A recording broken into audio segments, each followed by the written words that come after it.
C.S. 루이스는 우리 시대 그리스도인들에게 가장 큰 영향력을 끼친 인물 중 하나입니다. 그는 영국 캠브리지 대학에서 중세 및 르네상스 문학을 가르쳤습니다. C.S. 루이스는 금세기 가장 많이 읽힌 기독교 변증가라고 불리기도 했고, 지난 40년 동안 미국 복음주의에 가장 큰 영향을 끼친 저술가라고 평가되기도 했습니다. 그는 여러 가지 주제 중 기독교 핵심인 사랑에 관하여서 글을 남겼습니다. 그가 쓴 4가지 사랑에서 C.S. 루이스의 글을 요약해 전달해 드리겠습니다. 우리는 사실상 서로를 필요로 하는 존재이기에 필요의 사랑을 인식하지 못하는 것은, 다시 말해 혼자 사는 것이 좋다고 착각하는 것은 영적으로 나쁜 증상입니다. 음식을 꼭 필요로 하는 인간에게 입맛이 없다는 것은 의학적으로 나쁜 증상이듯이 말입니다. 사랑은 신의 길을 그칠 때 비로소 악마의 길을 그친다. 어느 현대작가 드니드 로즈몽의 말입니다. 물론 이 말은 사랑은 신이 되기 시작하는 순간 악마가 되기 시작한다 라고 고쳐 말할 수 있습니다. 사랑에 대해 생각해 본 사람이라면 누구나 드니드 로즈몽의 말을 이해할 것입니다. 인간의 모든 사랑은 최고 정점에 이르렀을 때 어떤 신적 권위를 주장하는 경향이 있습니다. 그 사랑은 마치 하나님의 음성인 양 들려옵니다. 신실하고 진정한 자기 희생적 열정이 마치 하나님의 음성 같은 목소리로 말합니다. 우리는 오직 하나님께만 드려야 할 무조건적 헌신을 인간적 사랑에 바쳐버릴 수 있습니다.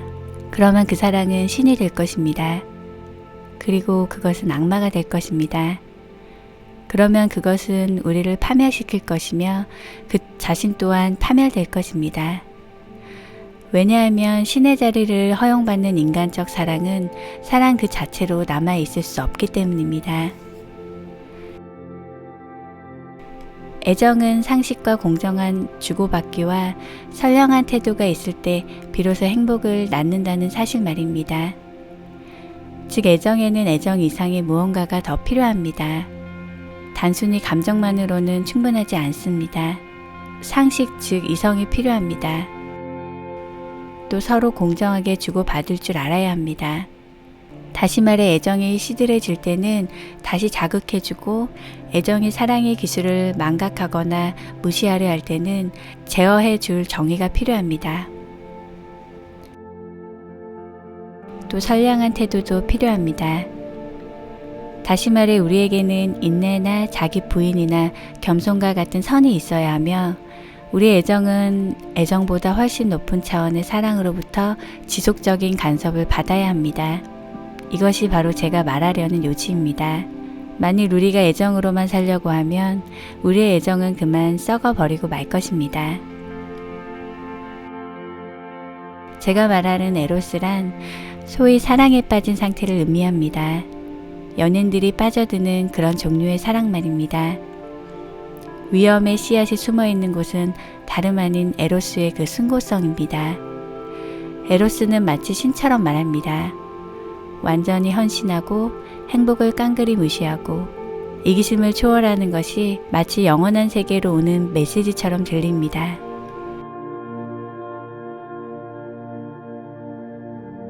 에로스의 본질 자체가 우리를 그 사랑의 종교에 빠져들게 만듭니다. 에로스의 최고 경지는 모든 사랑 중에서 가장 신을 닮았기 때문입니다. 따라서 그 사랑은 우리에게 숭배를 요구하는 경향도 가장 큽니다. 저 혼자 내버려두면 에로스는 내 사랑에 빠진 상태를 일종의 종교로 변모시키는 경향을 보입니다. 에로스는 모든 사랑 중에 가장 단명하기로 악명 높은 사랑입니다. 사랑하는 사람은 내 상대방에게 일평생 충실하겠다는 결심을 품고 또 그것을 약속합니다. 우리는 수년 간격으로 계속 사랑에 빠지는 사람들을 봅니다. 그들은 매번 이번만큼은 진짜이며 마침내 방황이 끝났고 참된 사랑을 찾았으며 이 사랑은 죽을 때까지 변치 않을 것이라고 확신합니다. 다른 사랑이 그렇듯 에로스도 마침내 진짜 신분이 탄로납니다. 그러나 워낙 힘세고 달콤하고 무시무시하고 위압적인 외양을 가졌는지라 더욱 인상적으로 드러납니다.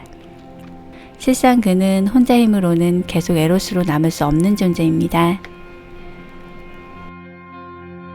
그는 도움을 받을 필요, 즉 다스림을 필요로 하는 존재입니다. 그 신은 하나님께 순종하지 않으면 죽거나 악마가 됩니다. 죽는다면 오히려 다행입니다.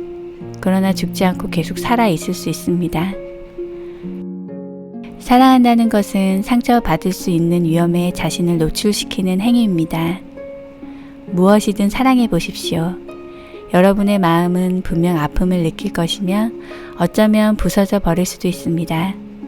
마음을 아무 손상 없이 고스란히 간직하고 싶다면 누구에게도 심지어 동물에게도 마음을 주어서는 안 됩니다.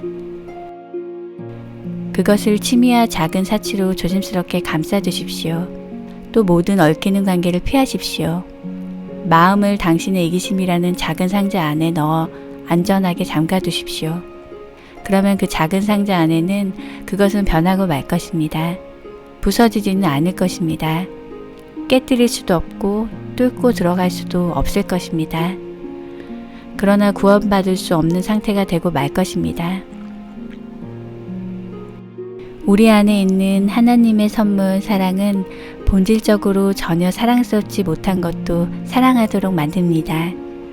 나병한 자, 범죄자, 원수, 전응아, 늘 토라져 있는 사람, 자기보다 우월한 사람, 자기를 조롱하는 이를 사랑할 수 있게 해줍니다. 또 참으로 역설적이지만 하나님은 자신을 향해 우리가 선물을 사랑을 할 수 있도록 해주십니다.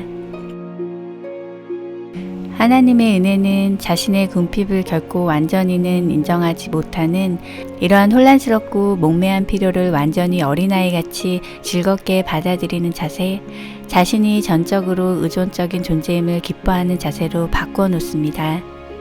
이를테면 우리는 유쾌한 거지들이 되는 것입니다. 우리는 누구나 자비를 누리고 있습니다. 우리에게는 누구나 있는 그대로는 사랑받을 수 없는 무언가가 있습니다. 사람들이 그것을 사랑하지 않는 것은 전혀 그들의 잘못이 아닙니다.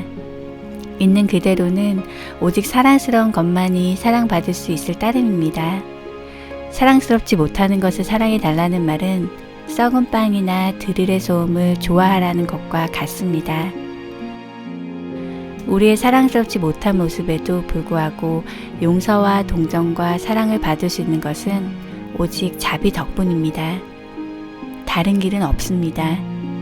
자신이 자비를 누리고 있다는 사실, 자신이 사랑받는 것은 사랑스럽기 때문이 아니라 사랑 자체이신 분의 사랑이 그들을 사랑해 주는 이들 속에 함께 있기 때문이라는 사실 말입니다. 우리는 하나님을 사랑하도록 지음받은 존재입니다.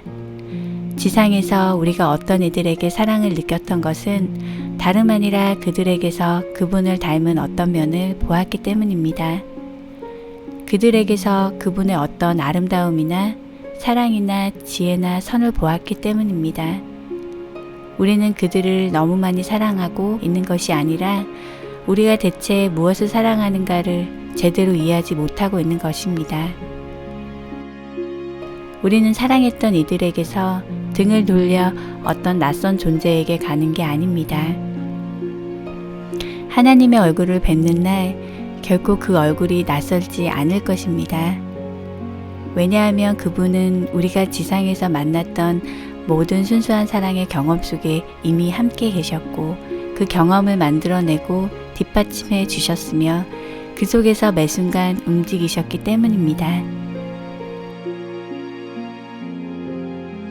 그 속에 있는 참된 사랑은 지상에서조차도 우리의 것이라기보다는 단연코 그분의 것이었으며 그분의 것이었기에 비로소 우리의 것일 수 있었습니다. 천국에는 지상에서 사랑했던 이들에게 등을 돌려야 하는 고통이나 의무가 없을 것입니다. 왜냐하면 첫째, 우리는 이미 돌아섰을 것이기 때문입니다. 초상화로부터 실물로, 개울로부터 샘으로, 그분이 만드신 사랑스러운 피조물로부터 사랑 자체이신 그분 자신께 말입니다. 둘째, 그분 안에서 그 모두를 발견할 수 있기 때문입니다. 그들보다 하나님을 더 사랑함으로써 우리는 그들을 지금보다 더 사랑하게 될 것이기 때문입니다.